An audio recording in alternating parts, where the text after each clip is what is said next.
Hey there, welcome to the first episode of, I guess the first YouTube video, seeing as how I've never actually posted anything. as you've probably guessed from the thumbnail, we're gonna embark on quite an adventure today. My name is Jesus of Honey, and I also go by Lulu.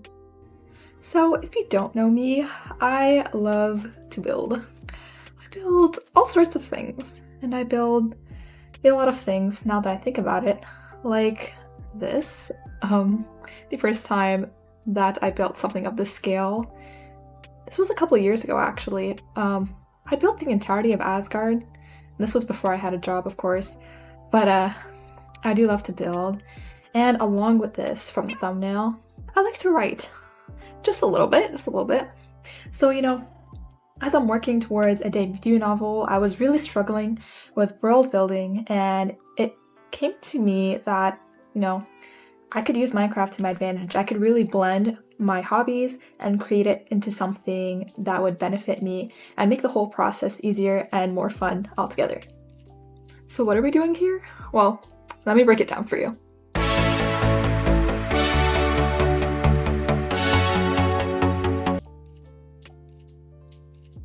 Okay, but seriously now. Minecraft as a sandbox game has allowed countless YouTubers and different people to world build whether or not they intend to. So, I figured it was time for me to do the same.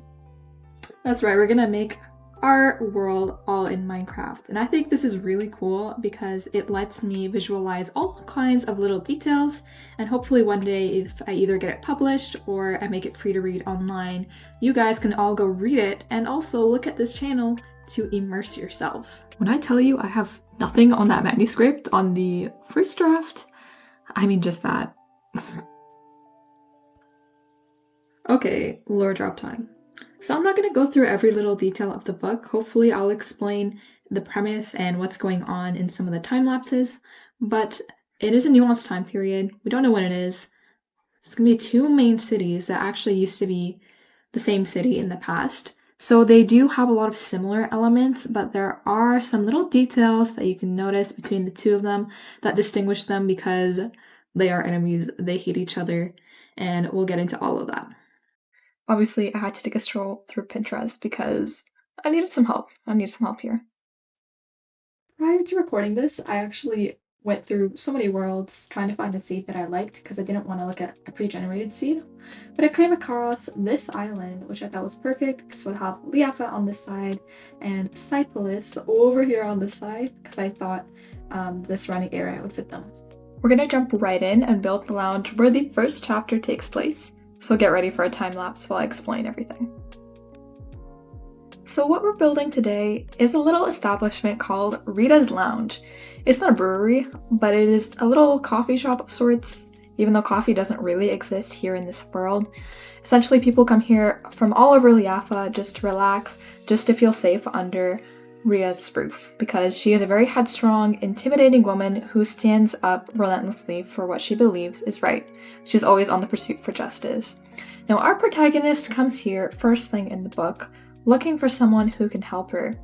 You see, 3 years ago, her friend was abducted by some troops from Cypolis, and she has not heard from her, she has not seen anything, she doesn't know if she's dead or alive since.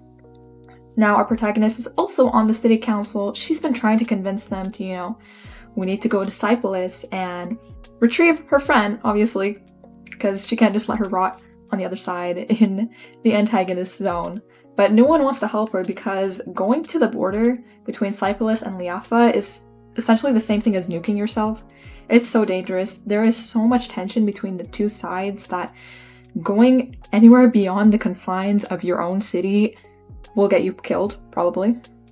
Between all the animosity, our protagonist doesn't care. I'm not really going to tell you her name because I haven't exactly thought of one yet. Also, I don't think I should share that online until I have the first draft at least done. But she's had enough of her council. She's pretty high ranked. She's not at the top of the food chain, but she does have a fairly high status. She's sick of everyone's antics. She needs to go find her friend. She's going to do it whether or not people help her from the council or not. So she's gone all the way to Rita's Lounge because she knows that there are some headstrong people who are going to be able to help her find her friend. And now she's trying to recruit a little team to go and find her captive friend. On the topic of this build, we have something that is fairly old. It's not exactly ancient, but it's a little old. All of the wood planks are starting to rot, whereas this red tower, as you can see here, has been added onto it to sort of renovate and rejuvenate the entire building. Nonetheless, it is a whimsical, homey little place. That's debatable. The outside is very whimsical. The second floor is going to be a little dark, as you're going to see, but overall it's a very welcoming area. And as you watch me build, you can see that I'm very indecisive with just about every block that I place. I found a lot of reference pictures that I ended up not using because I wanted to make something that was my own and that was more original to what I envisioned for my book. I have a lot of different shapes that I tried to replicate the shapes in my head with different shelves. And you know what? This cinnabar actually came in clutch because I used so much of it. I used so much red in this build. I was so happy that they put in the new sulfur update because I don't know what I would have done without all the slabs and stairs. And with that, I would say that the exterior is complete. Pretty much complete. I am very pleased with how it turned out, actually, despite the fact that it is a little funky looking, which is okay. I ended up liking the sides a lot more than the front, which is probably a first for me. I also went ahead and designed a floor, which I'll probably end up changing because I need room for chairs and these little divots are not looking very good.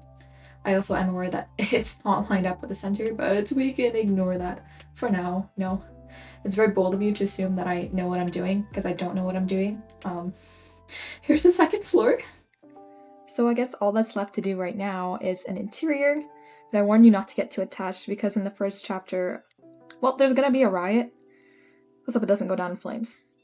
So let's start with some campfire receipts.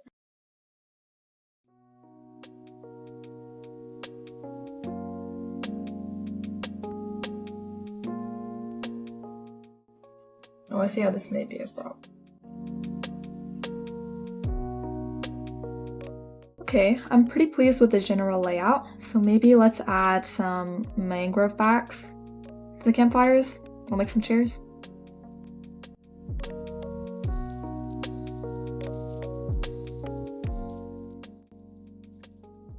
Realize we can't put any blocks behind these glass panes, so we're gonna have to try something else. That works. For the middle, I was thinking a big kitchen instead of having one hidden at the back because there is no back. We'll just do one right here in the middle.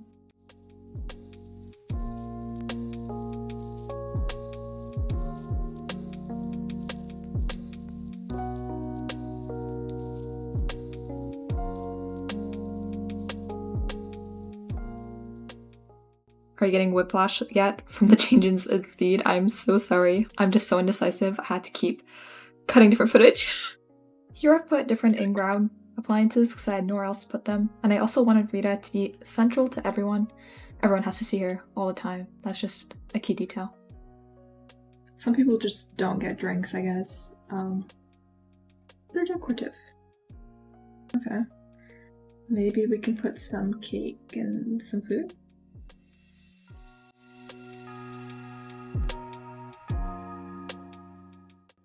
Obviously, they need a jukebox.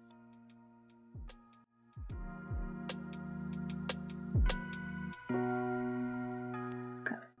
Next, we need to do something about the roof, because it's kind of sad right now. Okay, I put a bunch of bamboo to make the scaffolding feel a lot less out of place and to add some different warm colors to the overall layout of the build.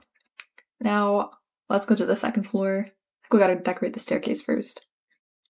We're just gonna ignore the fact that this is highly dangerous and probably a lawsuit and continue decorating the walls.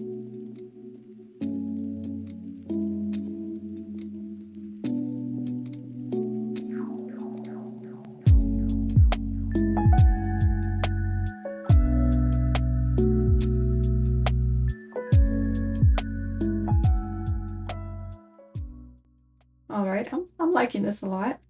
I would say that the staircase area is definitely complete. So let's get on to the second floor, where our protagonist is going to meet the first side character of the book. Okay. I imagine this side character as someone who is a little sulky, intimidating. She kind of lives in this study area.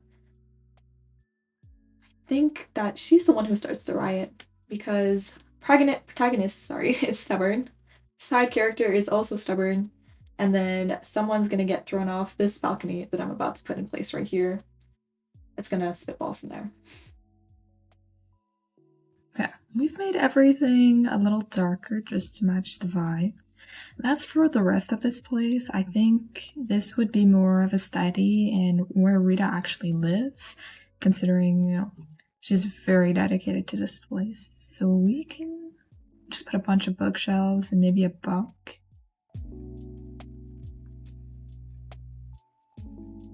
I imagine Rita has stolen just book after book from the library, and the librarians know it's her, but they're just too afraid to go and confront her.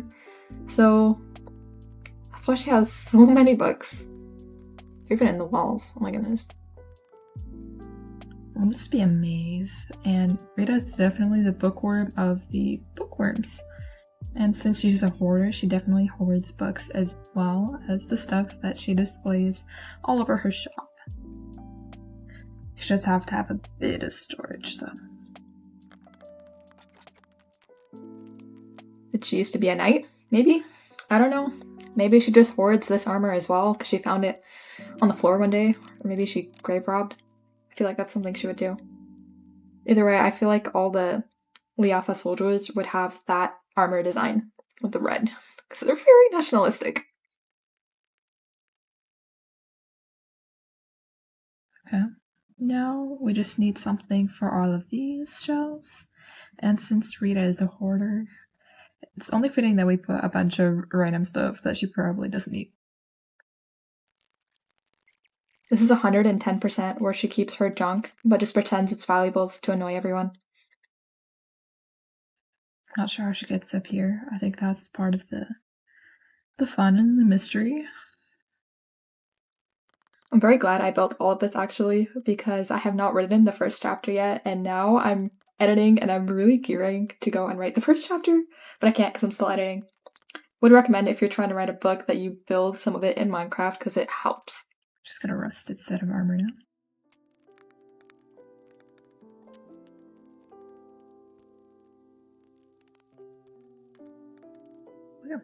I think this is all good, but we are missing one key detail that I'd like to add in. So let's go down, clear the inventory real quick. And now, here's what we're gonna do.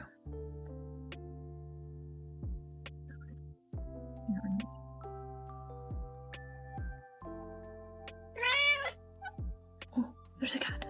Why are you in the floor? Okay. You need to come up here.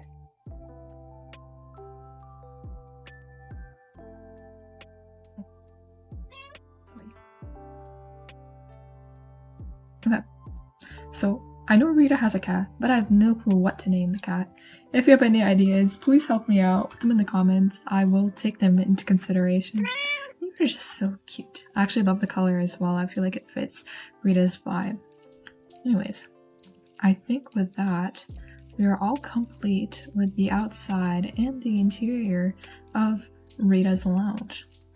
Take a 360 shot now. Good. There we go. I am very happy with this.